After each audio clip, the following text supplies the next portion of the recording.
मित्रों नमस्कार। आज आपके समक्ष पुनः हाजिर होने का मौका मिला। आज हम फिर एक नए टॉपिक की हम चर्चा करते हैं। हालांकि ये टॉपिक मुझे करना नहीं चाहिए क्योंकि इस संदर्भ में हम बहुत वीडियोज बना चुके हैं, लेकिन उसके बावजूद भी हमें लोगों ने कमेंट करके पूछा और इसके बारे में जानकारी चाहिए, तो इसमें हमने एक नया रूप दे दिया है। हमारा जो थंबनेल है इसमें हमने ये लिखा ज्योतिष और अध्यात्म, कुंडली का विश्लेषण कैसे करें, कुछ फलित सूत्र की हम बात करेंगे। तो ये हमारा वीडियो उन विद्यार्थियों के लिए या उन ऐसे जानकार लोगों के लिए ज़्यादा अच्छा है जिन्हें ज्योतिष में रुचि है, या जगह जगह ऐसे लोगों को कुंडलियाँ दिखा दिखा करके वो परेशान हो चुके हैं कि किसी ने कहा सूर्य खराब है, किसी ने कहा चंद्रमा खराब है, किसी ने कहा गोमत पहन लो, किसी ने कहा पुखराज पहन लो, किसी ने कहा कि राहु की शांति करा लो, किसी ने ये कहा कि आपकी 2024 में शादी हो जाएगी, किसी ने कहा शादी नहीं होगी। तो इस तरीके से विभिन्न प्रकार के प्रश्नों में आप लोग उलझे हुए हैं। आज हम बात करेंगे कुछ ऐसे फलित सूत्र की कि जिससे आपको पता लग जाए कि वास्तव में कुंडली को कैसे देखते हैं, और कुंडली, हॉरोस्कोप और दिए जो दैनिक जीवन है, ये अध्यात्म के साथ में इसका कितना गहरा रिश्ता है। अगर हम ये कहें कि एक ही थैली के दोनों चट्टे बट्टे हैं, माफ़ कीजिएगा ये शब्द नहीं इस्तेमाल करना चाहिए, मतलब एक ही सिक्के के दो रूप हैं, अध्यात्म नहीं तो ज्योतिष नहीं। और ज्योतिष को वैसे ही वेदों की आँख कहा गया है। हमने 20 बार बताया है कि ज्योतिष हमारे यहाँ एक ऐसा विज्ञान है, इस विज्ञान से सारे विज्ञान अवतरित हुए हैं, लेकिन विज्ञान इस आधुनिक युग में नहीं मानता है। ज्योतिष एक ऐसा विज्ञान है, इसका छोटा सा उदाहरण हम बता देते हैं। आज से 500 वर्ष पूर्व गोस्वामी जी ने सूर्य की दूरी को बताया था। कैसे? युग सहस्र योजन पर भानु। इसकी जो दूरी है वो हम आपको फिर किसी दिन बता देंगे कि एक युग में कितने वर्ष होते हैं, सहस्र युग, और एक योजन में कितने मील होते हैं, और एक मील में कितने किलोमीटर होता है, जिसे आज नासा ने वेरीफाई किया है। तो आज से 500 वर्ष पहले हमारे अध्यात्म में, हमारे ज्योतिष में, हमारे कर्मकांड में, हमारी दिव्य दृष्टि में इतना पावर था कि वो लिख करके जो चले गए। लेकिन आजकल के जो नवयुवक हैं, जो वैज्ञानिक हैं, वो यही कहते हैं हम ही सब कुछ नहीं मानते। क्यों नहीं मानते भाई? हमें कैसे पता लग जाता है कि तुम्हारी शादी नहीं हुई? शादी हुई तो तुम्हारे कोई संतान नहीं है, अगर संतान हुई तो उसके पत्नी से संबंध अच्छे नहीं हैं, आपकी नौकरी बार बार छूटती है, आपके पैरों में चोट लगती है। तो दीज आर द क्वेश्चंस हम डेली सॉल्व करते हैं। कैसे सॉल्व करते हैं ये हम बताएंगे, और आज इसी वीडियो में हम आपको बोर्ड पर भी लेकर के चलेंगे। उस बोर्ड पर हम ये बताएंगे कि कुंडली का विश्लेषण कैसे करना चाहिए। यहाँ तो जो कर्मकांडी आचार होते हैं ना, जो कथा भागवत पढ़ने वाले जो आचार हैं, इन्हें आप कुंडली दिखाओ तो कहेंगे सचंडी का यज्ञ करा लो। यज्ञ कराना, पाठ कराना बुरी बात नहीं है, लेकिन ज्योतिष में बिल्कुल नील, ज्योतिष में बिल्कुल भला नील। बस उनका काम बनना चाहिए, उनको कर्मकांड मिलना चाहिए, तुम्हारा क्वेश्चन, तुम्हारी समस्या हल हो अथवा ना हो। ये आजकल देखने को मिल रहा है। वास्तव में ये एक विज्ञान है, अक्षांश और देशांतर रेखा पर टिका हुआ ये विज्ञान है। अगर 1 डिग्री आप हिंदुस्तान में इधर से उधर चले जाएंगे तो 4 मिनट का फर्क आता है। अगर किसी व्यक्ति का मंगल 0 डिग्री का है, और अगर 1 डिग्री के बाद के पंचांग से या उससे कैलकुलेशन किया गया, जो वहाँ का लोकल का पंचांग है, लोकल का अगर उन्होंने ग्रह स्पष्ट रख दिए गए तो मांगलिक दोष हो गया। अब वर या कन्या का पिता, उसके गार्जियन जिंदगी भर लिए घूमते हैं कि हमारा बेटा बेटी मांगलिक है। ये हो रहा है, ये विशुद्ध विज्ञान है। मैं दावे के साथ में कहता हूँ कि हमारा ये स्लोगन है कि ज्योतिष से प्रमाणित विज्ञान है। प्रमाणित कैसे? सामने वाला व्यक्ति खुद से प्रमाण देता है कि यू आर सेइंग 100% करेक्ट, कि आप 100% सही बात बोल रहे हैं। आज ये कैसे करेंगे। तो ये तो हमारे ज्योतिष के संबंध की बात कही। अब ज्योतिष को अध्यात्म से हम कैसे जोड़ते हैं। सबसे पहले ये देखते हैं कि ये जो हमारे 12 भाव होते हैं, 12 भाव में प्रथम भाव से तो हम शारीरिक की स्ट्रक्चर हम देख लेते हैं। दूसरे भाव से उस पर्टिकुलर व्यक्ति की वाणी, उसके धन का स्थान, उसके परिवार की बात कर लेते हैं। उस परिवार की बात करते हैं जिस परिवार में उसका जन्म होता है, माने माता पिता भाई बहन, मतलब पिता की फैमिली, पिता का जो परिवार। जो तीसरा स्थान है हमारा, वो पराक्रम का स्थान कहा गया है। पराक्रम का मतलब शारीरिक शक्ति से नहीं, वर्क एफिशिएंसी, वर्किंग पावर। कितनी मात्रा में आपके अंदर काम करने की क्षमता है, आप काम करने में सजग हैं, नालायक हैं। नालायक शब्द खराब नहीं होता है, माफ़ कीजिएगा अगर ना अच्छा लग रहा हो। माने आप काम करने में कामचोर हैं या काम नहीं करते हैं या आलसी हैं, ये सारी प्रवृत्तियाँ तीसरे भाव से हम देख लेते हैं। यात्राएं भी हम देख लेते हैं, हालांकि ये भाव त्रिशडाय कहा जाता है, 3, 6, 11 त्रिशडाय होता है। चौथा भाव बेसिकली माँ का ये भाव होता है। यहाँ से भूमि भवन और वाहन देख लेते हैं। हमें कैसे पता लग जाता है कि इस व्यक्ति के पास इतनी गाड़ियाँ हैं, इतनी ज़मीन है, इतनी धन संपत्ति है। 5वें स्थान से हम क्या देख लेते हैं, उसकी शिक्षा देख लेते हैं, उसका संतान देख लेते हैं, प्रेम देख लेते हैं। 6वें स्थान से हम क्या देख लेते हैं, 6वें स्थान से हम रोग और ऋण देख लेते हैं, छिपे हुए शत्रु देख लेते हैं। 7वां स्थान पार्टनर का स्थान होता है। अगर व्यक्ति की बात हो रही तो उसका पार्टनर माने उसकी पत्नी। और अगर व्यापार की दृष्टि से हम देखें कि अगर कोई व्यापारी आपसे क्वेश्चन करे कि हमारी पटरी, हमारे पार्टनर से हमारा संबंध कैसा रहेगा, तो 7वें स्थान से उसको देखते हैं। 8वां स्थान उसके आयु का स्थान होता है। लोग इसे मृत्यु का स्थान कहते नहीं कहना चाहिए, ये आयु का स्थान है। 9वां स्थान जो हमारा होता है वो भाग्य का स्थान है, धर्म का स्थान है। जो 10वां स्थान हमारे कर्म का स्थान है, हमारे सम्मान का स्थान, क्योंकि 10वें स्थान में सूर्य पावरफुल होता है, सबसे ज़्यादा पावर 10वें स्थान में होती है। 11वें स्थान में ये लाभ का स्थान है, हमारे बड़े भाई का भी स्थान है। कौन सा लाभ? 10वें स्थान में आप कर्म करते हो, जो आर्थिक आमदनी होती है उसे हम उस स्थान से देखते हैं कितनी ज़्यादा मात्रा में हो रही है। 12वें स्थान से व्यय देखते हैं, परलोक का स्थान है। जितना जो कुछ आप अभी सब करके आए हो, 12वें स्थान से व्यय होता है। केवल इस बॉडी के अलावा बॉडी का जो व्यय का स्थान है वो 8वां स्थान है, जिसे मृत्यु का स्थान बोलते हैं, आयु का स्थान बोलते हैं। अब अध्यात्म से हम कैसे जोड़ते हैं ज़रा इसे अब देखिए। थोड़ा सा एक ज्योतिषियों को ये चाहिए कि अगर बजाय कर्मकांड पूजन पाठ बताने के, अगर अध्यात्म से जोड़ करके और एक मोटिवेशन की स्थिति लाएं तो एस्ट्रोलॉजी में ज़्यादा लाभ होगा। जैसे बता देता हूँ आपको, किसी व्यक्ति को नींद नहीं आती, वो ये प्रश्न लेकर के आया कि हमारी मानसिक स्थिति अच्छी नहीं रहती है, मुझे अनिद्रा रहती है, दिमाग में उलझन रहती है, सारी समस्याएं पैदा होती हैं, या मेरी माता जी से हमारा संबंध नहीं अच्छे हैं, रिलेशन नहीं है, हमारी गाड़ियां हैं, इनमें नुकसान बहुत ज़्यादा होता है, मकान नहीं बनवा पा रहे हैं, मकान में हाथ लगाते हैं तो ज़्यादा परेशानी हो जाती है। तो ये होम्योपैथिक दवा के तरीके से ये चारों question is related 4th house, चौथे हाउस से ही संबंध रखते हैं। चौथे स्थान में जो कारकत्व किसका? चंद्रमा का है। और चंद्रमा का संबंध किससे है? माता से है।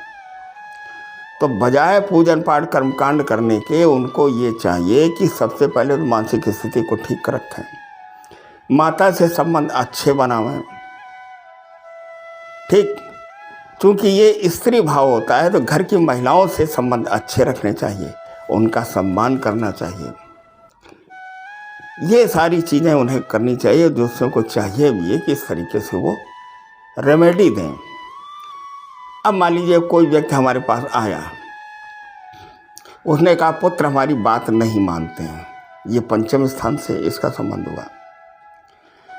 अब पुत्र चूंकि पंचम से पंचम, पांचवें से पांचवा जो स्थान है वो दादा का स्थान होता है, माने आपके पिता का जो स्थान है। तो पंचम स्थान में, पंचम स्थान का जो अधिपत्य है वो पांचवा स्थान सूर्य का स्थान होता है। अगर काल पुरुष की कुंडली में हम देखें तो पंचम स्थान से संबंधित जो हमारे व्यक्ति हैं उनसे संबंध अच्छे रखने चाहिए। मान लीजिए कोई व्यक्ति ये कहता है कि मैं नौकरी करता हूँ और मुझे होता ये है कि हमें सम्मान नहीं मिलता है, हमारे जो ऑफिसर्स हैं, जो रिपोर्टिंग ऑफिसर हैं, जो हमारे हेड हैं, वो हमारी बात नहीं मानते, ये सारी चीज़ें। तो हमें 10वें स्थान पर दृष्टि डालनी चाहिए। 10वें स्थान का जो स्वामी है, 10वें स्थान में सूर्य बली होता है। सबसे पहले ये देखना चाहिए कि सूर्य की पोजीशन क्या है, और फिर 10वें स्थान को देखना चाहिए। फिर 10वें स्थान पर लगने वाली ग्रहों की दृष्टियों को देखना चाहिए। इन सारी चीज़ों का मिला जुला जब रिजल्ट निकल आवे तब प्रश्न का उत्तर देना चाहिए। तो इन सारी चीज़ों को, ज्योतिष और अध्यात्म को हम कैसे जोड़ेंगे, अभी हम आपको बोर्ड पर ले जा कर के और कुछ बताने का प्रयास करेंगे कि देखिए इस तरह से कुंडली का विश्लेषण करना चाहिए। और हमने एक चीज़ और लिखी है, फलित सूत्र भी हम आपको बताएंगे। 5 से 6 सूत्र ऐसे हम बताएंगे कि जिससे जो है आप मतलब सामने वाले व्यक्ति को उसका जवाब तुरंत मिलेगा और आपको भी मतलब एक वाहवाही मिलेगी, नहीं वो ठीक है कि आपका ज्ञान अच्छा है। तो कुछ ऐसे फार्मूले हम बताने जा रहे हैं। आइए आप हमारे साथ इसके जो अगला वीडियो नहीं, इसी के अगले चरण में बोर्ड पर हम आपको समझाने का प्रयास करते हैं कि देखिए इस तरीके से कुंडली का विश्लेषण करें और ये सेट फार्मूले हैं, इन्हें आप लें। आइए चलते हैं। प्रिय दर्शकों, आज का ये कार्यक्रम खास तौर से उन लोगों के लिए है जिन्हें ज्योतिष में इंटरेस्ट है और जिन्हें इस बात की जिज्ञासा है कि कुंडली का विश्लेषण कैसे करें। हालांकि हमारा जो थंबनेल है इसमें हमने ये लिखा है ज्योतिष और अध्यात्म। ज्योतिष और अध्यात्म का एक विशेष महत्व है, बहुत जुड़ाव है उससे। और साथ में हमने ये भी लिखा है कि कुंडली का विश्लेषण कैसे करें। अभी हम आपसे कह रहे थे कि बोर्ड पर चल करके हम बताने का प्रयास करें कि कुंडली का विश्लेषण कैसे करना चाहिए और कुछ फलित सूत्र की भी बात करेंगे। आज उसी के संदर्भ में आइए देख लेते हैं। सबसे पहले ये हम बता चुके हैं कि किन भाव से हम क्या देखते हैं। इस भाव से तन, इससे धन और वाणी, इससे पराक्रम, ये भूम भवन और वाहन। हालांकि एक भाव से बहुत सी चीज़ें देखी जा सकती हैं, लेकिन सारी चीज़ें लिखी नहीं जा सकती। यहाँ से संतान और शिक्षा की बात करते हैं, यहाँ से प्रेम की भी बात करते हैं, यहाँ से रोग और ऋण और मुकदमा, कोर्ट कचहरी इत्यादि और कठिन परिश्रम की भी बात करते हैं। ये पत्नी और पार्टनर का स्थान हो गया, ये आयु का स्थान भी हो गया। इसे कारागार और इसे पाताल भी बोलते हैं। इस भाव में अगर कोई ग्रह आ जाता है तो उस भाव का पावर ख़त्म हो जाता है। यहाँ केवल शनि ग्रह ही यहाँ पर ताकतवर होते हैं। शनिदेव ये उन्हीं का ही स्थान है। ये आपका धर्म का स्थान है, ये भाग का स्थान भी इसको बोलते हैं। ये आपका सम्मान का स्थान है, यहाँ से कर्म और सम्मान देखते हैं। सूर्य यहाँ दिन में 12 बजे होते हैं। सूर्य बहुत पावरफुल होते हैं यहाँ। ये लाभ का स्थान है, ये व्यय और परलोक का स्थान है। यहाँ से हम परलोक के बारे में भी जानकारी लेते हैं कि जो व्यक्ति हमारे सामने बैठा है इसका पूर्व जन्म का यहाँ से हमें हाल मिलता है। ये सारी चीज़ें हमने आपको बताई। अगर कोई व्यक्ति अब हम ये देखते हैं कि कुंडली का विश्लेषण हम कैसे करते हैं। अगर कोई व्यक्ति आपके समक्ष एक सिंगल क्वेश्चन लेकर के आया कि हमारा स्वास्थ्य सही नहीं, स्वास्थ्य से संबंधित तो उसके सामने प्रॉब्लम आई, देखिए समझने का प्रयास करिए। यहाँ पर हमने काल पुरुष की कुंडली को लिखा है 1 नंबर, 2 नंबर, 3 नंबर, 4 नंबर, 5, 6, 7, 8, 9, 10, 11, 12। हो सकता है उसकी कुंडली में यहाँ पर 6 नंबर लिखा हो। 6 नंबर का स्वामी बुध होता है, सभी को पता है। तो चूंकि बात यहाँ स्वास्थ्य की हो रही है तो सबसे पहले बुध पर हम दृष्टि डालते हैं कि बुध की पोजीशन क्या है, कितना पावरफुल है और बुध पर क्या प्रभाव है। यहाँ से रोग और ऋण भी हम जो देखते हैं, तो बुध का संबंध कहीं इससे तो नहीं बन रहा है।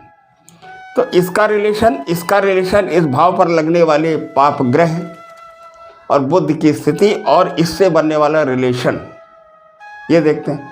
देखिए, ज्योतिष में व्यक्ति के जीवन में घटना तभी घटती है जब उस ग्रह की दशा चलती। ये व्यक्ति मान लीजिए आज की तारीख में आपके पास आया, ये 40 वर्ष का है, जन्म के समय बुध की स्थिति खराब थी, इससे इसका रिलेशन भी बन रहा था, लेकिन स्वास्थ्य नहीं खराब हुआ।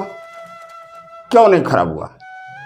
क्योंकि इन ग्रहों की दशाएं नहीं आई। इन ग्रहों की दशा भी चली, मान लीजिए बुध की दशा चली और षष्ठेश का उसमें अंतर प्रत्यंतर चला, या षष्ठेश की दशा चली, बुध उसमें पीड़ित हो गया तो स्वास्थ्य खराब हो गया।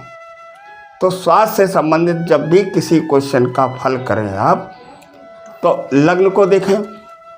यहाँ पर लगने वाले, मान लीजिए शनि है, यहाँ शनि की जो दृष्टि होती है, मान लीजिए शनि यहाँ है, माफ़ कीजिएगा, शनि की तीसरी दृष्टि 1, 2, 3 इसके ऊपर पड़ रही। शनि भी एक ऐसा ग्रह जो नसों से संबंधित बीमारियाँ देता है। तो इस भाव पर लगने वाले ग्रहों की क्रूर दृष्टि, इस भाव के स्वामी का बल और इससे इसका संबंध, ये 3 चीज़ें जब आप देख लेंगे और महादशा देख लेंगे, तो 100%, बल्कि क्या 1000% आप उस व्यक्ति को संतुष्ट कर पाएंगे। तो ये तो क्वेश्चन हमने आपको बता दिया स्वास्थ्य से संबंधित। अब एक व्यक्ति आया अपने बच्चे को कुंडली लेकर के, उसने ये कहा कि हमारा बेटा क्या बनेगा। बिल्कुल सही बात है। बच्चे की उम्र 2 साल है या 5 साल है, बच्चा क्या बनेगा? तो कर्म स्थान को हम जो देखेंगे, अब नौकरी रोजगार के लिए लग्न का मजबूत होना बहुत ज़रूरी है। नौकरी में 3-4 चीज़ें, नौकरी या व्यापार में मान लीजिए आपने उसे बताया कि IAS बनेगा, उसे आपने खुश करने के लिए, ज़्यादा दक्षिणा लेने के लिए आपने बोल दिया IAS बनेगा। तो IAS बनने के लिए 3-4 चीज़ों की आवश्यकता पड़ती है। पहली चीज़ तो तन भाव, उसका जो लग्नेश है उसका नेचर क्या है, ठीक, इस पर लगने वाला क्रूर ग्रहों का प्रभाव। दूसरी चीज़ फिर हम देखते हैं उसकी शिक्षा। नौकरी के लिए वाणी का बहुत बड़ा रोल होता है। इसको देखा और इसको देखा, कब कर्म भाव को देखा। यहाँ तो लोग आया अकेले, तुम्हारा लड़का IAS बनेगा, उन्हें आज दक्षिणा मिल जाए तुम कुआं में जाओ। ऐसा नहीं करना चाहिए, भाड़ में जाओ, है ना। उन्हें दक्षिणा मिली, कहने लड़का तुम आओ बहुत अच्छो बनी है और तुम ऐसा करो और तुम इसका एक जाप जो करवा डालो। स्वास्थ्य खराब है किसी कारण से, कल महामृत्युंजय का जाप जो करवा लो, यही आता है आचार्यों को। तो मैंने एक प्रश्न बताया स्वास्थ्य से संबंधित, दूसरा बताया कर्म से संबंधित। एक कुंडली हमारे पास आई, तो ये दूसरा भाव मालूम क्यों देखा जाता कर्म के भाव में? पिता की आर्थिक स्थिति को भी देखते हैं। आजकल महंगाई का युग है, IAS बनाने के लिए पैसे की ज़रूरत पड़ती है। पिता के पास पैसा नहीं होगा, उच्च शिक्षा नहीं होगा, तो IAS अफसर नहीं बन पाएगा। एक बच्चे की हमारे पास जन्मांक आई, छोटा सा एग्जाम्पल मैं दे रहा हूँ। मैंने उससे ये कहा कि ये बच्चा यहाँ नहीं विदेश में पढ़ेगा, तो बड़ी जोर हंसने लगे। बोले आप तो वही बात कर रहे हैं, हमारे इतने बच्चे हैं कि मुझसे शिक्षा क्या दे पाएंगे। हमने कहा कोई बात नहीं, ग्रहों का योग है, देखते हैं उसको। 6 साल 7 साल बाद पुनः आया, बोले कि आपने ठीक कहा था, बच्चा हमारा इसमें विदेश में है, अमेरिका में। हमने कहा वो कैसे चला गया? कहले हमारे एक रिश्तेदार दिल्ली में रहते हैं, उनके बगल में एक NRI है, उनका कोई संतान नहीं थी, उन्होंने हमसे संपर्क किया, हमने बच्चों को दे दिया, बहुत खुश है। ये मालूम कैसे हुआ? ये उसके भाग्य स्थान से उसका रिलेशन हुआ। आपने इसको देखा बिल्कुल ठीक था, ये देखा बहुत ही वीक था। तीसरा स्थान पराक्रम व भाग का स्थान, उसकी यात्रा हो गई, विदेश में उसकी शिक्षा होने लगी। तो हमारा मतलब कुछ ऐसे फलित सूत्र की हम बात करेंगे कि जिससे ये क्वेश्चन का उत्तर देना और व्यक्ति को संतुष्ट करना बहुत ही आसान हो जाएगा। देखिए, ज्योतिष कोई मजाक का विषय नहीं, इसे हम मजाक में न लें कतई। ये एक ब्रह्म विद्या है, देव विद्या है, वेदों की आँख है, चक्षु है। तो लिहाजा इसका जो है बहुत ही अच्छे ढंग से, सही ढंग से इसका पालन करना चाहिए। अब अगले क्वेश्चन की बात कर लेते हैं। कोई व्यक्ति हमारे पास आया या आपके पास आया, आपने कहा कि हमें पत्नी कैसे मिलेगी, विवाह हमारा कहाँ होगा। तो एक प्रश्न में सैकड़ों प्रश्न बनते हैं। आपको सप्तम स्थान देखना है। सप्तम स्थान में जब भी कभी लग्नेश की दशा चलेगी या पंचमेश की दशा चलेगी तो विवाह होगा, ये निश्चित है। ये भी सूत्र आप लोग नोट कर लें। अब प्रश्न ये बनता है कि क्या प्रेम विवाह होगा। तो सप्तम भाव का स्वामी लग्न और पंचम स्थान को हम देख लेते हैं।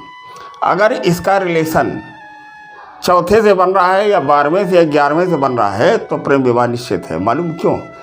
ये भाव जनता का भाव है। जब पंचम स्थान का स्वामी जनता से संबंध रखेगा तो जनता से उसका संबंध बनेगा, तो लिहाजा प्रेम विवाह होगा। कुछ लोग प्रश्न ये कर देते हैं कि गुरुजी शादी हुई और डाइवोर्स हो गया। ठीक है, हो गया डाइवोर्स। इस भाव को हम देख लेते हैं। यहाँ पर अगर सेपरेटर ग्रह राहु, मंगल और शनि जैसे अगर ग्रह हैं और इस भाव का स्वामी यहाँ पर 7 नंबर लिखा है, मान लीजिए इस भाव का स्वामी शुक्र अगर वीक है, इन तीनों दुश्मनों से लड़ने की उसके अंदर क्षमता नहीं है, तो सेपरेशन हो जाएगा और डाइवोर्स निश्चित हो जाएगा। तो ये कुछ चीज़ें ऐसी है। और दूसरी चीज़ ये है अध्ययन नहीं करेंगे, प्रैक्टिस नहीं करेंगे तो आपको सफलता नहीं मिलेगी। अब एक आधा प्रश्न और ले लेते हैं। आजकल ज़्यादातर बच्चों को विदेश जाने का बड़ा शौक़ रहता है, या प्रेम विवाह, लव लाइफ, और लाइफ कैसी होगी, फाइनेंस की बात करते हैं। करना कुछ नहीं चाहते, बस उन्हें ये मिल जाए कि आचार्य जी, ज्योतिषी जी बता दें कि हमारा ऐसा हो जाएगा, बात खत्म हो गई। देखिए, ऐसा है, उन्नति में छठा स्थान ये परिश्रम का स्थान है, ये रगड़ का स्थान है। इस स्थान का संबंध 10वें स्थान से बनेगा तो सफलता निश्चित मिलेगी।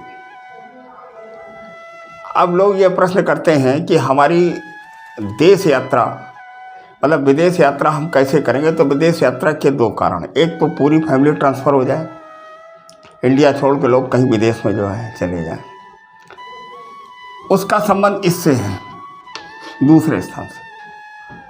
दूसरी चीज़, आप वहाँ पढ़ने के लिए जाएं, उसका संबंध पंचम से। आप वहाँ नौकरी के लिए जाएं, कर्म के लिए जाएं, तो उसका स्थान 10वें से है। तो जब विदेश यात्रा की बात आवे तो आपको ये देखना है कि किस भाव से रिलेशन बन रहा है, उसी से संबंधित आपसे जवाब दे दें। अगर दूसरे स्थान का, ये स्थान विदेश यात्रा का, अगर दूसरे स्थान का संबंध 12वें से बन रहा है तो ये समझ लेना चाहिए कि ये व्यक्ति, इसकी फैमिली पूरी आउट ऑफ इंडिया जा रही है। अगर पंचम स्थान का, शिक्षा का स्थान और कर्म का स्थान और 12वें स्थान का अगर रिलेशन आपस में बन रहा है, उसी की अगर दशा चल रही है, तो ये समझ लेना चाहिए कि ये व्यक्ति पढ़ाई के लिए जा रहा है और नौकरी भी वहीं करेगा। अगर मान लीजिए उसकी पढ़ाई पूरी हो गई और जॉब के लिए जा रहा है, तो ये देखना चाहिए कि कर्म स्थान का और 12वें स्थान से अगर रिलेशन बन रहा है तो उसके लिए जाएगा। अब ने एक बात और कही, अध्यात्म की। अध्यात्म से बड़ा कुछ भी नहीं है। जितने प्रश्न आपके अंदर आते हैं वो सभी अध्यात्म में मिल जाएंगे आपको। लोग कहते हैं मैं डिप्रेशन में जा रहा हूँ। क्यों जा रहे हो जो डिप्रेशन? अगर व्यक्ति डिप्रेशन में है तो चौथे स्थान से उसको देखना चाहिए। चौथा स्थान चंद्रमा का, चंद्रमा मन से हो जाता है, चंद्रमा मन का कारक है। चंद्रमा को ठीक कर लीजिए, माता जी की सेवा करिए, और उस कारक पर आप विचार करिए जिसकी वजह से चंद्रमा डिस्टर्ब हो रहा है। नौकरी छूट गई, नौकरी पकड़ने का प्रयास करिए, डिप्रेशन से आप बाहर आ जाएंगे। ये अध्यात्म है। अगर कोई व्यक्ति ये कहता है कि मुझे नौकरी में परेशानी आ रही है, तो सूर्य को देखना चाहिए। और सूर्य पिता का कारक है। पिता का जितने भी महान व्यक्ति आज की तारीख में अभी हैं या जो नहीं रहे, वो माँ बाप के सेवक रहे। कोई उपाय मत करिए, कोई देवी देवता मत जाइए, केवल अपने माँ बाप की सेवा करिए। मैं गारंटी देता हूँ इस बात की, जीवन में कभी असफल नहीं होंगे। बड़े बड़े फिल्म स्टार जिन लोगों ने माँ बाप की सेवा की, ऊंचाइयों पर हैं। अगर आपके अफसर, आपके रिपोर्टिंग ऑफिसर, आपके अधिकारी या आपका बार बार अपमान हो रहा है, तो आपको करना ये है, अपने पिता का सम्मान करें, सूर्य की आराधना करें, आपको सफलता मिले। ये अध्यात्म है। बाकी अध्यात्म का विषय बहुत बड़ा है। आप लोग हमें फ़ोन करें और फ़ोन करके अगर किसी विशेष विषय पर वीडियो चाहते हो तो हमें आप बताएं, हम आपकी मदद करेंगे और उस टॉपिक पर वीडियो लेकर के आएंगे। लेकिन एक बात मैं आपसे कहूँगा, इसे सब्सक्राइब अवश्य करें। सब्सक्राइब कर देंगे, हमारा भी मनोबल बढ़ेगा। ठीक, अगर कोई विशेष समस्या आ रही है तो हमें आप बताएं, हम आपकी हेल्प करें। धन्यवाद, नमस्कार, जय श्री राम।